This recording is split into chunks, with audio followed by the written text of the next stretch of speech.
Hey guys, welcome to my channel. My name is Jess, and if you're new here, welcome. Today I'm going to give you 7 tips as a group fitness instructor to be the best instructor that you can and to have a great fitness class. I know not everybody is a fitness instructor, but this can also apply to you if you take group fitness classes, and these are some great things to look for in an awesome instructor. This can also apply to personal trainers, some of these points, and I just wanted to talk about this because I think it's so important to be motivated as a participant of a class and to be motivating as the one who's leading a class. I am currently a registered kinesiologist and I do teach group fitness. I have for a few years now, and I definitely love teaching classes. It's so fun. I love everybody's energy, and it's definitely been harder over Zoom over the past year and a bit. Now, by all means, I am not a perfect instructor. No one is, but these are just some tips if you are looking to start teaching group fitness, or if you're just looking to improve if you've already been teaching group fitness classes. So my first tip as a group fitness instructor is to be prepared.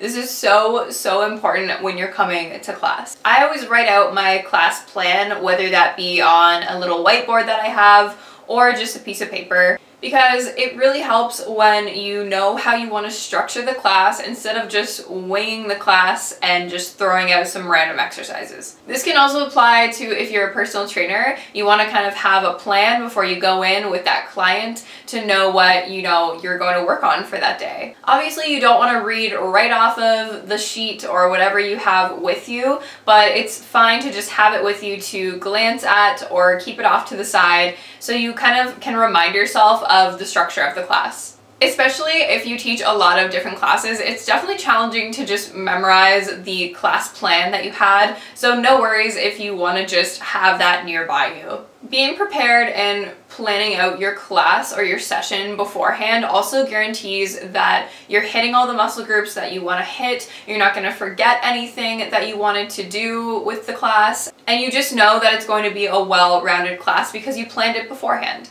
Being prepared also includes your playlist, your music to set the vibe of class, any timers that you're maybe using if you maybe teach some cardio or HIIT style classes, and it's so important to go over your plan before you have class. This way you can also think of any modifications to movements or exercises, and you just know exactly what your plan is for that hour or that 45 minutes or whatever the class time is. This leads me to my second point, which is be on time. Be early. Don't just walk in to the class right when the class is supposed to start. Even the participants for fitness classes will be there early to set themselves up, to put out their mat, grab the weights that they need, etc. Zoom can be a little bit different with this. I mean, it's been very strange navigating that over the past year. I've definitely gotten used to it teaching online classes, but these can all definitely still apply to online classes. Being on time and even early, being early is on time, allows you to just be prepared to get yourself together, to set up whatever you need to set up, and also maybe chat to participants in your class and know how they're feeling, know if any of them have any injuries. Maybe somebody wants to ask you a question before the class starts privately. And as they're coming in, you can tell them what to expect from the class, what the plan is, what equipment they're going to need so they have time to go grab it and set themselves up. And of course, you want to introduce yourself. Of course, if there's any new people in your class, you want to at least tell them your name and what they're going to expect from your class. Number 3 is know your class and give modifications. So obviously you're not always going to know every single person in your class. Sometimes there might be new people every single week. So this kind of goes to my last point, why it's so important to be early and on time. So if anybody does have any questions or want to tell you about any injuries or how they can modify, they can ask you before class. You definitely don't have to, announce over to the whole class when you're starting, hey, does anybody have any injuries? Let me know right now, because everybody doesn't want to tell their business in front of the entire class. However, if you are early and it's before class time starts, you can tell participants that they're welcome to come ask you any questions, if anybody has any injuries, to come let you know. Other than that, maybe sometimes participants aren't going to tell you if they have any limitations or injuries, and that's out of your control. But it's really, really important to know modifications for different levels for different exercises and for any common injuries that there might be. frequency. So when I go over my class plan before class, I make sure that I know modifications that I can give, or different levels and progressions of an exercise that I can provide for anyone who wants to take them. This can definitely be harder over Zoom because sometimes individuals don't have their camera on, or it's kind of hard to see people and their form or what they're choosing to do with an exercise or what level they're at. If you provide multiple options for people, especially if you know that there are all levels in your class from beginners to more intermediates and more advanced people, you want to give at least 2 or 3 options for a progression of an exercise. So as a very simple example, maybe for a plank movement, you can obviously show the more advanced, which is on the toes, either on the forearms or on the hands, or you can say as a more beginner option or a more level 1 option, you can put your knees down as an easier option. Make sure that you're still saying it in a way of what feels good for you and what feels good for your body. And that really depends on who the type of people are in your class and the demographic. I always think of different modifications for exercises and different levels, as well as any common injuries and even pregnancy or postpartum. Of course, this depends on the class. This kind of leads me to my next point, which is to be aware of the participants in your class. So when we talk about those modifications to injuries and different levels, you want to be looking at every single person in your class, making sure that every single person is seen. You don't want to just be demonstrating the entire class the whole time. Take breaks yourself after you demonstrate a move. Look around the room. Maybe sometimes they don't even notice that you look at them or you look around the room, but you know exactly how everybody is doing. This way, if you see that somebody is really struggling, you see that somebody physically looks like they're in pain or they're doing an exercise wrong and you don't want them to hurt themselves, that way you can either give those different options, give those corrections to form, either as a general statement to the class, or you can walk over to them and give them that personally. I know that this can be tricky, especially during COVID, going and walking over to somebody,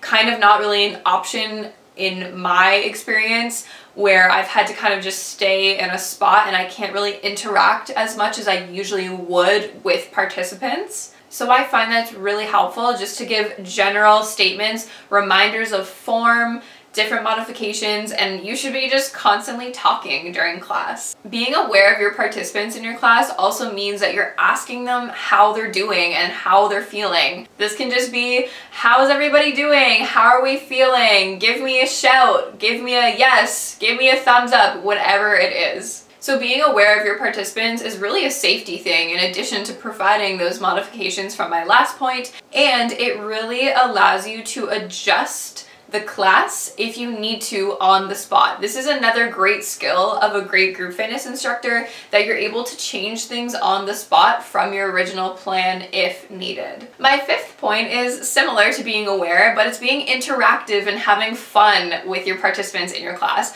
I think that this is the most important point if you take anything away, because when you go to a class that's really, really fun and motivating and just enjoyable, you're gonna want to come back. So if you have regulars that come to your class and you know their names, use their names throughout class, shout people out, joke around if that's appropriate in your class setting, and make people laugh and smile. Have really fun music, have a great playlist that's really motivating and that obviously fits the type of people that are in your class. Be verbal in encouraging and saying, let's go everybody, you can do it, and using encouraging and motivating language. The most important point is that you want people to come back to your class because they enjoyed it so much, they got a great workout, they just felt so positive and in a safe space. Now just remember that you are not going to be every single person's cup of tea, and don't take it personally. This is just because there are so many different types of fitness classes. There's so many different types of teaching styles and instructors,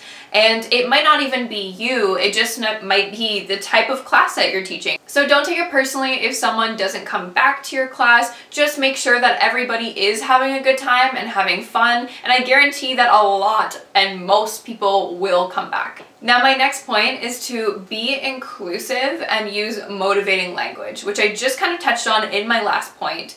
But when we're using that motivating language, we want this to be surrounded around also positive words and language around exercise and fitness. So we don't want to be relating anything in the exercise class to anything to do with nutrition, about eating food, about body image in a negative way. I really think that that's important, especially because you don't know what people are going through personally in their fitness journey and their health journey, and you would never want to trigger somebody in a negative way. And we don't want to be speaking about things, especially if they're not in your area of expertise. But I would just keep in mind to keep everything very positive around the image of fitness and health. And in doing so, make sure that you're being inclusive. So maybe try your best to, instead of saying, let's go ladies, or let's go girls, let's go guys, try to use words like team, or everyone, or friends. Let's go everybody, let's go team, stuff like that. But you also want to use motivating language, especially when, you can tell that they're being challenged, you can tell that they're trying to push through an exercise, and you want to say things like, you can do it, tell yourself you can do it, I know you can do it, and make sure you're still telling people to go at your own pace. You don't want people to push themselves to the point of injury or anything, and just make them feel like they should be proud of themselves for choosing to be there. And my last point is to educate where appropriate. So this can be about form, obviously, and why we're doing an exercise, what muscles and areas that it's working, why you chose to put certain exercises together. You might want to educate about common injury or common mistakes with form. Obviously, don't do this to the point where you're boring them and giving them an anatomy lesson, because nobody wants to hear that. They just want to have a good, fun workout. But make sure that, you give them little tidbits of information so they connect that mind to body and they understand what an exercise is doing and where they should be feeling it. And this just makes their experience as safe and an effective workout as possible. And with that, you also want to make sure that you are showing and demonstrating proper form of exercises, and even showing them the difference between not good form and good form, so they visually can see and look at themselves and understand if they're doing things properly, especially if you're teaching a more beginner crowd. And by giving those little reminders and tidbits of information throughout class, it shows that you actually care and you actually know what you're doing. And that can be very comforting to somebody coming to a fitness class when they know that their instructor knows what they're doing, they are educated, and that they know that they're going to have a safe and effective and a fun workout. So those are all my 7 tips for you today if you are planning on becoming a group fitness instructor, if you already are a group fitness instructor, or if you're somebody that takes group fitness classes and you want to make sure that you got the best instructor possible. Again, we're all not perfect. It takes time, it takes experience to learn all of these things. So let me know down below. I'd love to know if you're a group fitness instructor, if you're trying to become a group fitness instructor. If you have any questions for me, I would love to answer them. Make sure you give this video a thumbs up if you liked it, and make sure you hit that subscribe button down below if you haven't already. And I will see you every Monday. I will see you next Monday, and thanks so much for watching. Bye.